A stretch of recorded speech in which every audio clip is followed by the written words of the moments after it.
أعوذ بالله من الشيطان الرجيم. بسم الله الرحمن الرحيم. الحمد لله رب العالمين. الرحمن الرحيم. مالك يوم الدين. إياك نعبد وإياك نستعين. اهدنا الصراط المستقيم. صراط الذين أنعمت عليهم غير المغضوب عليهم ولا الضالين.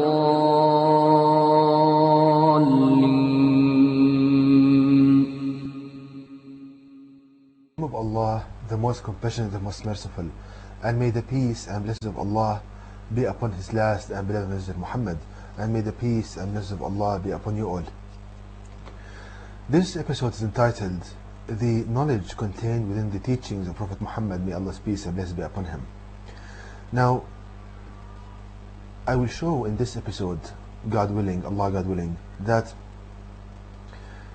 the knowledge that can be learned from the sayings and doings of Prophet Muhammad, may Allah's peace and blessings be upon him. And this can be learned by pondering upon the narrations of Prophet Muhammad. Now, the first narration to ponder upon, as you can see on the screen, it has been narrated by Prophet Muhammad, may Allah's peace and blessings be upon him, that he said, "Do not be of those who follow matters without pondering upon them." Now, if we think about this narration, that Prophet Muhammad, may Allah's peace and blessings be upon him, he urges us to ponder upon matters. Now, what's the importance of pondering upon matters, or thinking about them? Now, to understand this, we need to understand the way, or what Allah God Almighty installed in children. Now, a child, when he's growing up, Allah God Almighty installed two main things in him. The first thing is that they like to play so much. Children, they like to play so much, and this playing, from a medical and biomedical point of view, from a physiological point of view, it places mechanical energy, mechanical strain on the bones and the muscles. And this mechanical strain is like a signal that triggers bone cells and muscle cells to put and to produce new bone and muscle material. So this playing of children, it stimulates the growth of bone and muscles and the development of the health of the child. Now, in this, we see a very wrong practice that some parents do, that they tell their child, come and sit with the grown-ups and listen to what is being said and don't play. So when they do this, they deprive the child of this mechanical energy that he should place on his bones and muscles, and thus it produces kind of degenerative, and it removes some of the muscle and bone mass from his body and reduces the health of the child. Now, another thing that Allah Almighty installed in children is that they ask so much, they think about everything so much. If he sees something, what is this, what is that, what you are doing? And this is something that Allah Almighty installed in children. Because when a child thinks and ponders upon matters, it produces, as you can see on the screen, an electromagnetic field in the brain. And this electromagnetic field stimulates neural cells to complete these connections, to increase the strength of these neural connections in the brain, i.e. to increase the intelligence of the child. So it increases the development of the brain of the child. So from a physiological point of view, the importance of pondering upon matters, that it increases intelligence of a person.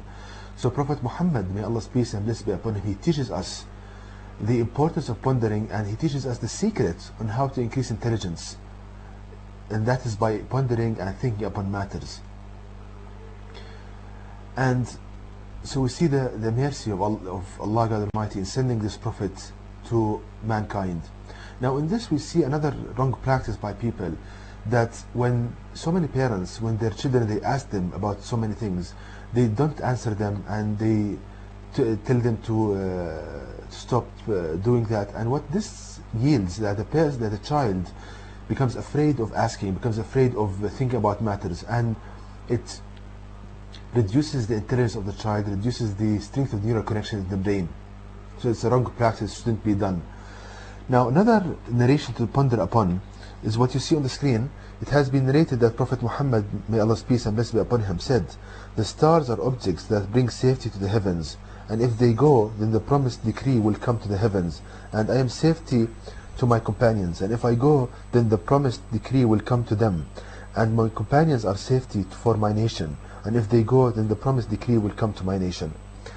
Now, the Prophet Muhammad, may Allah's peace and blessings be upon him, said here that the stars are objects that bring safety to the heavens, to space. Now, how can I understand this? Also, in the Noble Qur'an, Allah Almighty states that the stars, they are lamps, they produce lights, and they bring safety to the heavens. Now, to understand this, as you can see on the screen, if you think about the closest star to us, which is the sun. Now, the sun produces a gravitational field, which produces a pulling action on the planets in its field, for example, the Earth. Now, there is another force acting on the Earth, which is the centrifugal force, trying to drive the Earth away from its orbit. Any object that goes in a circular motion and around another object produces a centrifugal force which tries to drive the planet away from its orbit. Now, Allah God Almighty designed these two forces such that they are equal in magnitude and opposite in direction. So the object or the planet stays in its orbit.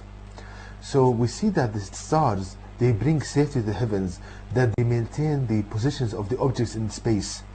So they are like a guard, like a safety for the heavens, that they maintain the relative positions of objects in space. So we see the knowledge of Prophet Muhammad, may Allah's peace and blessing be upon him, and the one who taught him is Allah God Almighty.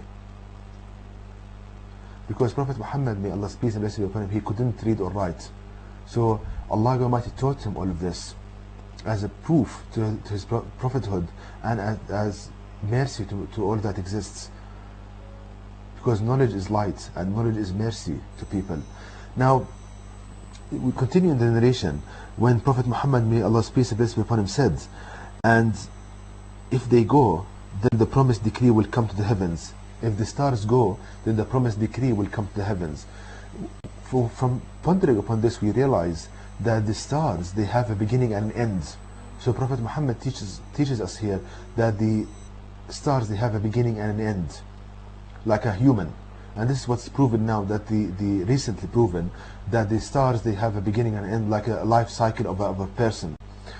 So when the stars, when the life of the stars ends, now what happens is this, that at the end of times, the day of judgment, Allah God Almighty will put out the stars.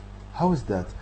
The fuel of the star will end. The stars, they have a certain fuel in them which generates the light and the gravitational field of the star. So at the end of times, the day of judgment, Allah will put out the stars, so the gravitational field from the stars will cease. And thus, the planets, the only force acting on them will be their centrifugal force, and thus they will be scattered around in space like scattered beads. So on the day of judgment, when people are resurrected and they come out from the graves, they look at the star, the space, and they will see the planets that are scattered around like scattered beads. So Prophet Muhammad, may Allah's peace and blessing be upon him, said that at that time, when the stars are put out, the decree, what decree? The promise of Allah God Almighty to people, that there will be a day called Day of Judgment, and they will be judged on that day will come. So we see how Prophet Muhammad, may Allah's peace and blessing be upon him, teaches us cosmology and matters in cosmology and knowledge that only we come to know about recently.